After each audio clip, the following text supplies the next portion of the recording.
Dum de dum dum dum. Let's see. How are my pins doing? Why would I have that pinned? Is that useful? Not really. I'm gonna remove it. I want to delete the pen.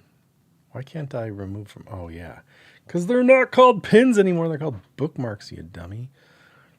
Um, what is that? Why did I pin this? Is this cool? It is a really nice look. Maybe we should keep that open. I don't remember when I pinned it, but it's nice.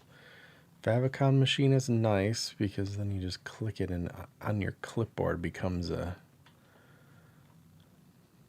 Oops. I don't know if we can leave that bookmarked. Things I always forget, CSS helpers, repeating patterns, zero with space, markdown to see. Yeah, these are great bookmarks. I want to bookmark my song machine though. Controls. Oh, I guess it's under sharing. Add to bookmarks. How's my bookmarks now? My song machine that I'm working on, my reset. I'm learning a little bit more as I use my reset. It's probably nice. It probably benefits something to be able to make a couple of projects with the reset. Hello, if you're trickling in, I'm just poking around my pens a little bit and I was looking at my bookmarks. Hello. Just to make sure there's useful stuff in there. That's one of the places you can, like if you're working on stuff actively on CodePen, you can just bookmark stuff and then pretty much every page has some way to show what your bookmarks are so you can kick it there real quick like. But there's also the create page. Now this never used to link to anything. It used to just say the word create because we liked it. But now it links to this new tab here on CodePen that shows basically your last four like touched pens essentially, and then has a bunch of I have no bookmark templates. That's wild. It has a bunch of templates. This is going to be a bigger deal in the 2.0 editor, of course. Right. Well, maybe I'll use this as a template because this is good to show you what's going on with this. This is called template with Sass, TypeScripts, Nunjucks, and Prettier. And the point of it was just showing you how many, you can basically use unlimited blocks. So, eat your heart out with blocks, essentially. And those are for like decently big names. I know Nunjucks isn't particularly popular, but the site I'm about to show you uses Nunjucks as well because of this line, essentially. There's like this way to suck in some data and build a site with a lot of like repetitive stuff like these cards in a data backed way, which is nice. So I guess I don't really need to show you that because I'm about to just show you for real. Okay, I got further on this than I thought, like, while I wasn't streaming, because at first I was just like, I wanted to build this thing because I just wanted to build it. And then I'm like, oh yeah, I should do a little stream later. So unfortunately, I'm a little further than I thought. But the idea was that I have a gig coming up on Saturday, and the bass players like coming from out of town. We have like different bass player than we normally do, and I was trying to just be really helpful for her and be like, here's the songs. We actually wrote a set list for once in our lives, and these are the keys that the songs are in, and then just more information. So not only can you reference the tunes, but the idea was that this would be like phone sized, it'd be really easy to reference phone's way. And then you can click these things and have more information about the songs. And then they're just details elements, it's just details summary stuff. Cool. And then there's like chords for the track in there. There's a audio player for just like, one of the people in the group just pulls out their phone at a lot of our jams and stuff and records it and throws it on Google Drive. And then is like, so we have like a reference track for it. Not that it's some amazing recording, but if you're just trying to learn the song and practice to it, there it is.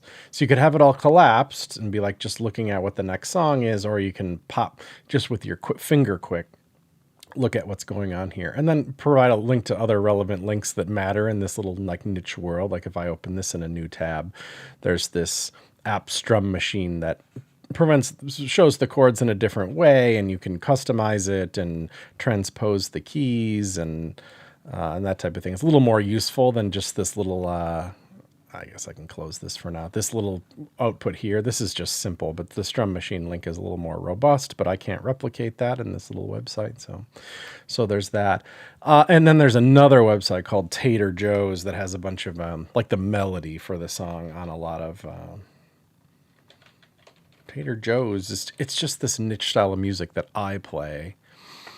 That'll have the melody charts available. So I can just hot link to this PDF. Probably I'm not going to try to show it in the app or anything. I'll just have a button that links to it.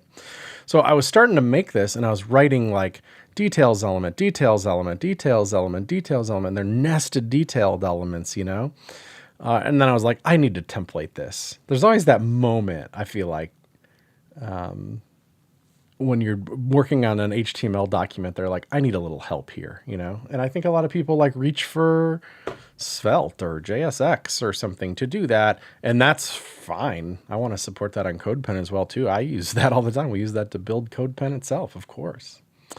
But not every website needs a whole JavaScript library thing. I kind of want to keep this as light and fast as possible. Maybe even offline cacheable. We'll see. Maybe not the MP3s, but the rest of it for a set list, you know, throwing a service worker in front of it seems reasonable, that kind of thing.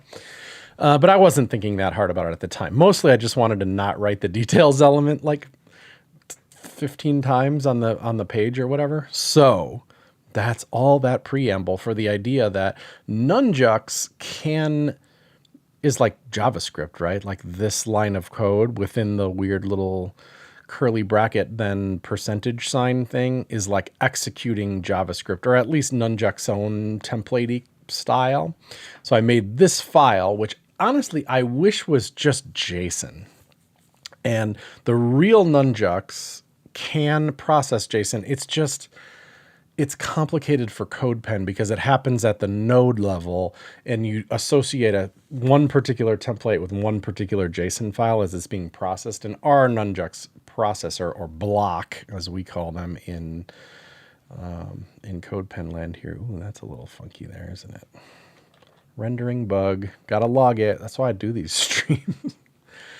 That the Nunjucks block we've created is relatively generic and works for like any Nunjucks situation and doesn't have a configuration. Like we have a Nunjucks config file, and theoretically we could take information here about like associating JSON files and templates and stuff. It's just you know, we're not going to do that immediately until there's some good use for it. And because there's a work, meaning that I could have this data in JSON format, which would just be nice for syntax highlighting and portability and that kind of thing. But the workaround is that because Nunjucks can just, you know, do JavaScript, set is like const or let in Nunjucks, and then I can just make an array.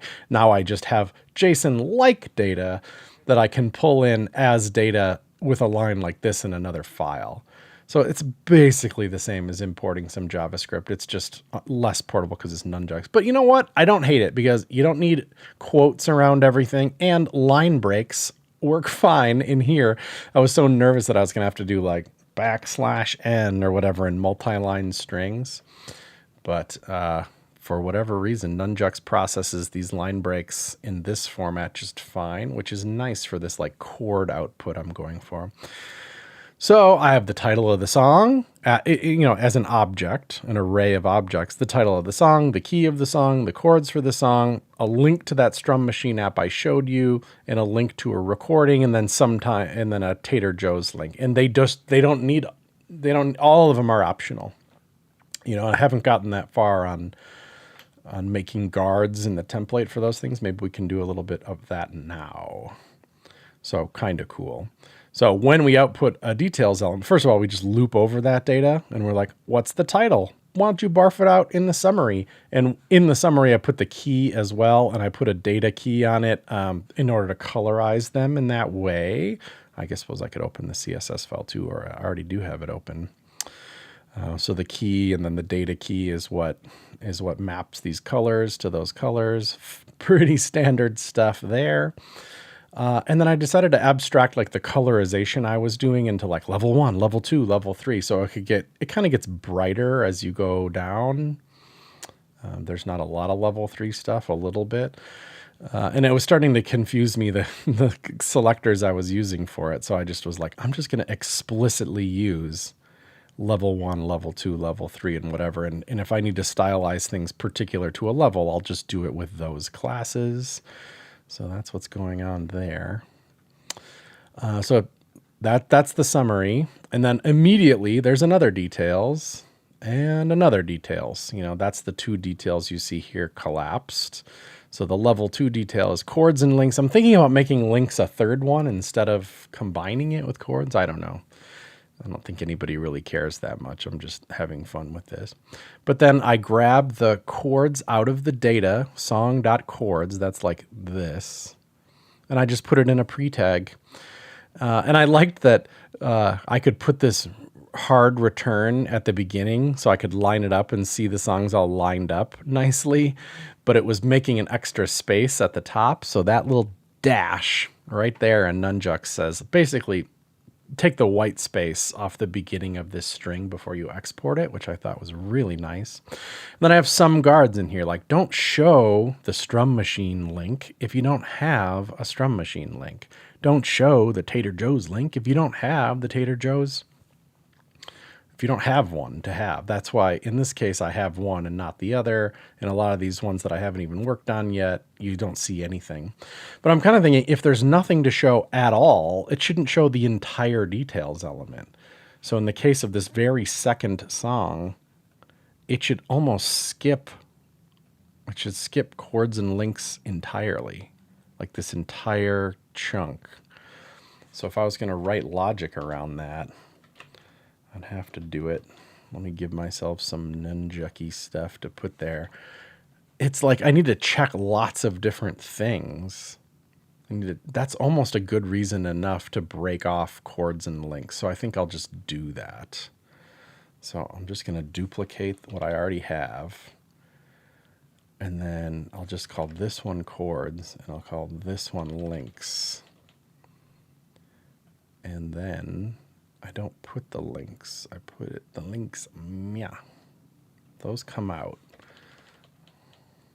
And then this comes out of here. Is that going to process quick? Why are you mad at me? It doesn't. I bet it doesn't like those empty. Yeah, it doesn't like those empty things. So that's where we're going to put the logic. So we'll be like, if song.chords, which I think will evaluate to false if it's an empty string. And then you'll just say, and if. Now the error, the diagnostic from CodePen is going to be here because it doesn't like that. So I can double click that or hover over it to see the diagnostic. You can see it over here as well. To teach you what's wrong with your code. In this case, we have to check two things. And then we have to repeat the check there. So this is just a little like more wordy than I'd want. Can you do and? I don't even know. Like it's not like I write Nunjucks every day. So I want to check them both. Or I guess. It's like if you have this or you have this, then I want to see the rest of this. And if. How is it's not going to like that? Or logic in Nunjucks. Oh gosh, I don't use Edge that much. I'm just going to do it, I guess. Get my Kaggy logged in. Love me some Kaggy. All right. Or logic in Nunjucks. If and or conditions. Oh, you have to literally use or and then wrap them in parens. Okay. Or can I just say or? Please work. Nice. All right, you don't see it because there aren't any links, which is great. And is there any recording? That needs some conditional logic as well. Like if you don't have the recording, don't show it. So we'll wrap that in some logic. I wish we had better Nunjuck syntax highlighting too, but it's such an old language. It's just, we have it on CodePen because we've always had it. and it's just useful enough that there's not like a ton of stuff that has superseded what its basic functionality is, you know? So that's cool. So if there's no recording, you don't get it either. In that case, it's like I almost would turn it into not a details element. But I think it's going to be really rare that that's the case, so I'm not that worried about it. In fact, I don't think I will put that guard in at all, kind of thing. So let's see. Google Drive. My friend Suzanne is who keeps all her, where's my starred stuff? She keeps recordings in here of certain ones. So if I was trying to look for Pretty Little Dog, do you think she's got one in here? Pretty Little Widow. Pretty. How can you search? Where's the little search? Everything should have search. Pretty Little Dog. Ooh, nice. Oh, I know that recording though, and it doesn't actually have it. It's really just this first song. Oh. Ooh, they're different file lengths too. Okay. I'm gonna try this one then, and I'll download it. I'll just pretend like, because it doesn't, nobody cares here, right? So I clicked the download. Why didn't it go? Where does it go? Oh, I bet it, since I never use it. I'm such a, ooh, there it is. See more? How do you get there? Is that what that button does? Yeah, you probably can't see it because I'm only sharing Edge. But I do not put stuff in my downloads folder. I'm a desktop guy. I deal with that stuff all the way. Keep a clean desktop. Don't have a bunch of junk in my details folder that I never visit. Turn on vertical tabs. Is that real in Edge? Ooh. Okay. Don't hate that. And it has code. Doesn't it have splitting too? Can you do splits in Edge? I thought you could somehow. Split. Use apps and split on Mac. Why search always sucks in Mac apps, doesn't it? Like this is just not. That's like general Mac help, not Edge help. What if I had two of them? Can I do split that way? I don't see an option. I know this is a total tangent, but I thought you could split tabs in Edge. Apparently not, or at least I'm not seeing it. I absolutely forgot what I was doing. Oh yeah, I was going to upgrade. So here, I'm going to rename it on my desktop, which you cannot see, Pretty Little Dog. And I'm going to put it here. Now, if you haven't seen CodePen in a while, look at that. You can just put files right in the pen that you're working on. We also still have the global assets, which is fine to use as well. So I hope it's not terribly confusing, but you don't have to care that a pen has files, but it does, and you can use them if you want to, and you can even like copy the URL for this, and because I'm a pro user, you can just link to that as if it's a CDN, right? And it will play that song, so cool. So I just need the file name here, so I'll copy and click out of that, and then I will put it in the data. So as soon as this has a, what am I calling it? Recording file, comma, space, recording file. See, that's obnoxious too a little bit to me, that because this isn't syntax highlighted at all, if my cursor is right here and I hit return, it's going to go all the way to the left, because CodeMirror, the program that we're using to make this editor, is fine. It just thinks this is a text file. It doesn't know anything about indentation. It doesn't know anything about the syntax of a Nunjux file. So it just, it gives up. Now, it's not all bad because we just pretend like it's HTML. So for NJK file extensions, we're like, just pretend like it's HTML, which actually goes a long way. It just doesn't have the grammar, as it's called, for Nunjux itself. And this is just a giant chunk of Nunjux, so that's where we're at there. So this should just pop in, recording, and Friday, if we get a little warm-up time, we should just hit on. Boom. Love it. I think that's the right song, actually, too, which is good. Wonderful. So that's kind of going. And so we don't need the guards for these ones that don't have anything, but these ones that do have data are working pretty good. I should cover the fact that these are animated open is like ridiculously simple these days. I knew it was possible and I had it in my brain, but then of course you can't remember it exactly when you need it. So I look up some Kevin Powell video to find it. I put it at the bottom because I wanted it to just not be associated with levels or anything. I just wanted all details to behave like this. It's honestly a little tempting to go put this in our reset, the reset thing that we've been working on. It's in my bookmarks, I bet you.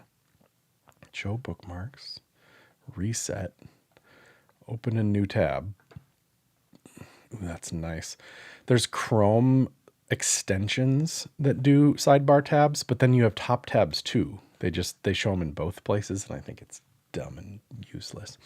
This is the reset. I've been very happy with using it on little projects and stuff because I like the basic type and all the stuff that it remembers to do. I don't think we did anything for details, but not really, because you don't really need much for details. But we did do interpolate, did we not? Oh, we did.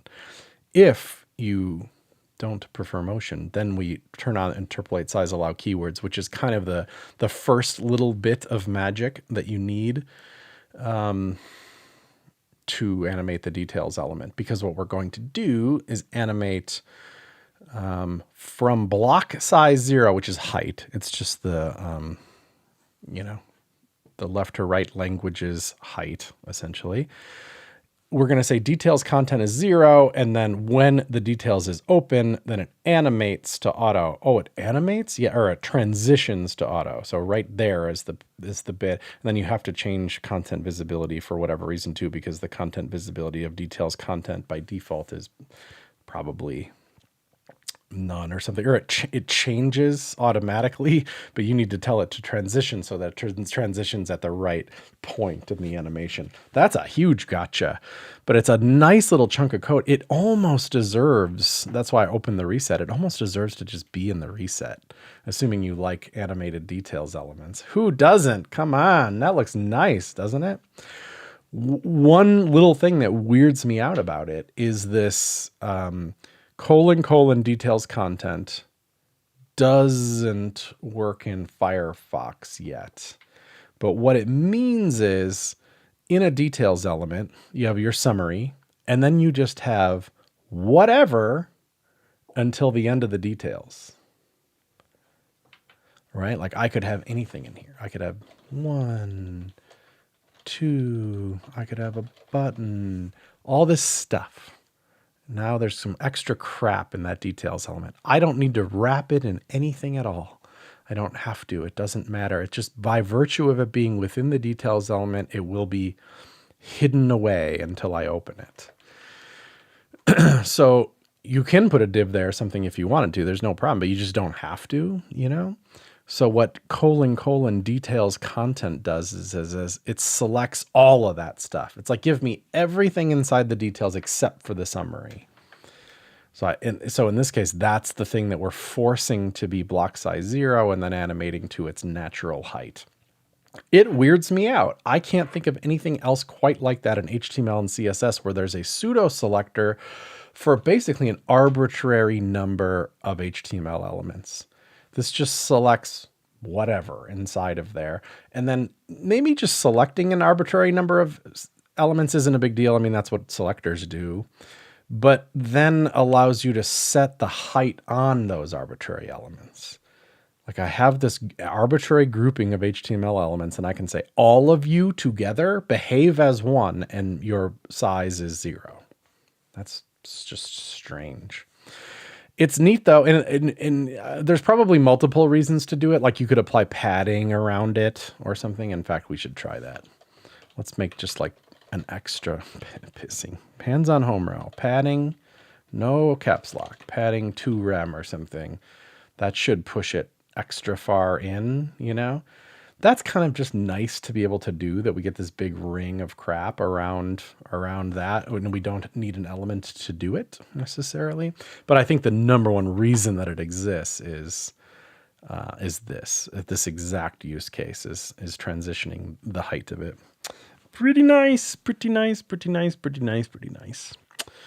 Yeah, I wanted grays in this particular thing. I thought it'd be nice to start with like blue tinted grays and all this. I was pretty satisfied with. Obviously, we don't need all these. These comments are a little cheesy.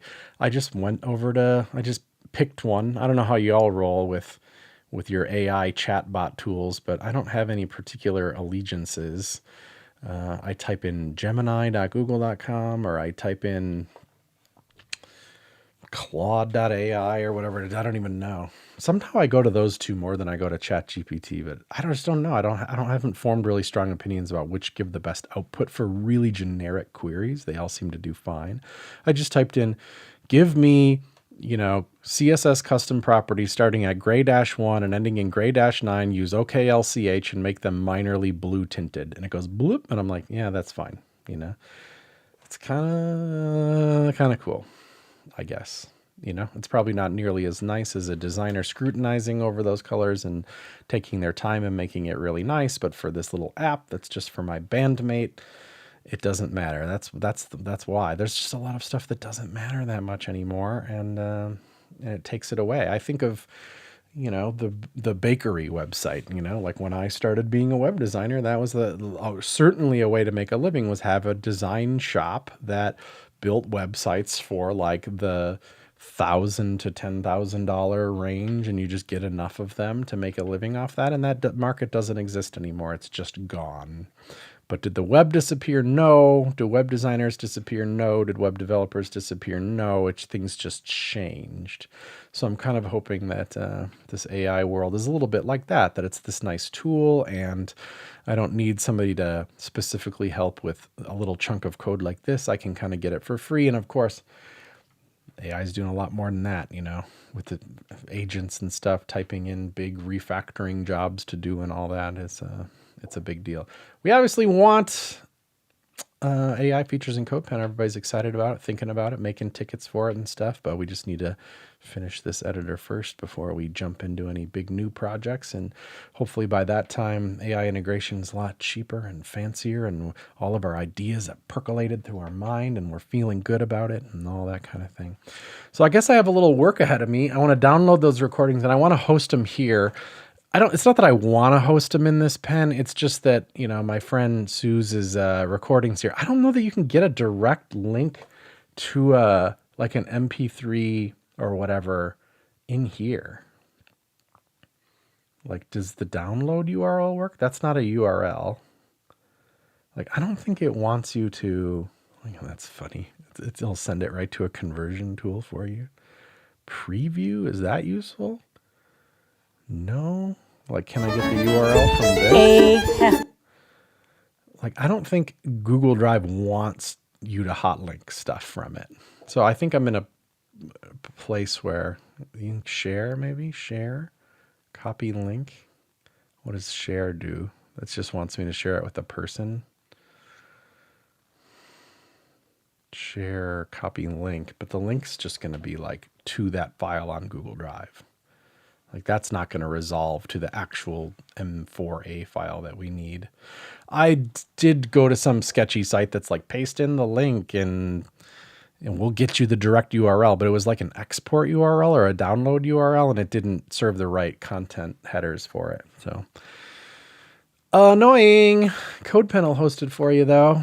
Gotta be a pro member, though, I'm afraid, to host binary files. And then even then, there's a limit to how big the individual files can be. What is that limit?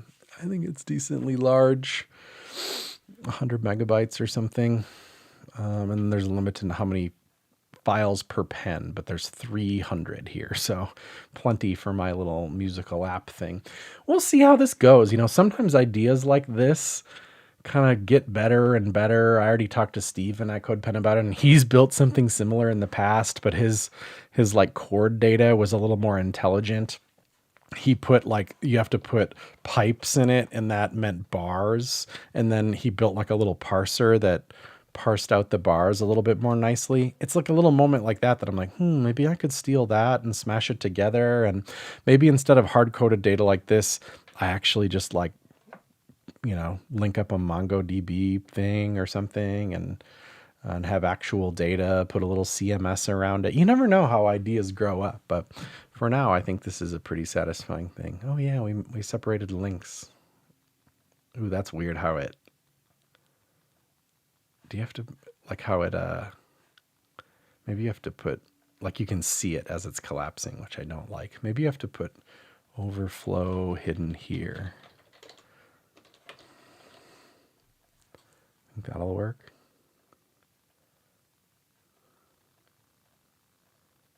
Oh yeah, that totally works. Hey, we did something last minute that was good. You ever use overflow clip? I don't know if I want to here. I almost think of it as like the more hardcore version of overflow. Like it's really actually gone. Whereas overflow hidden, in some circumstances, you can like force scroll over to stuff still. An overflow clip you can do in one-off directions too, which is kind of cool. Yeah, Mr. Allen's asking about the ABC music notation format. I haven't really, but I'm pretty sure that's what Jeremy's thing does, isn't it? The session.org. I think he keeps all his tunes on this massive, beautiful website in ABC. Look, yeah, it is. Look at there it is. It's kind of cool, but it's kind of for melodies more than it is for chords. Maybe it works for both, but this is describing the melody of the song, and then it can be translated into sheet music, and the sheet music can be PDF. So what did I open? Oh my God, it's like use AI.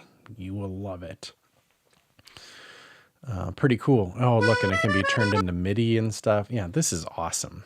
Really, really cool. Probably should do that, but I was kind of like, I don't know. How far do you want to go here? I can't write the ABC for it. Like I don't, or even if I could, I don't really want to. I kind of wanted to just have a quick reference, almost for myself. It'd be like, oh yeah, this one's in G and it goes to the 5 chord, but then it really quickly goes back to the 1 or whatever. Just like a little reminder of how that song goes was like more important to me for this than it is to like see sheet music, certainly. That kind of thing. Well, I feel like I'm stretching this out. Maybe we'll return to this week, maybe not. But it was fun to work on for a minute. And unfortunately, I wish I could sick AI on this. I need to actually do all the data, and I need to do all the data in this crappy data format that I don't even like, that doesn't have syntax highlighting, that it's easy to miss a comma and have it freak out on you and have, all this. I wish I could highlight all this code and open it like I could in Cursor and be like, fill all this out. Take all the time you need. Search the internet. Figure it out. But alas, I will do it by hand. And by doing it by hand, it will be done right. So I have that going for me. Probably do it on the couch as I'm watching a television show that I also don't like. Anyway, I'm glad I got a stream in today. Good to see you all. Take care. Thanks for joining. I try to do it every day in the afternoon-ish, even if it's just half an hour or so. But just for fun. Keep me accountable. Keep me opening tickets on the CodePen 2.0 beta. Okay, take care, friends.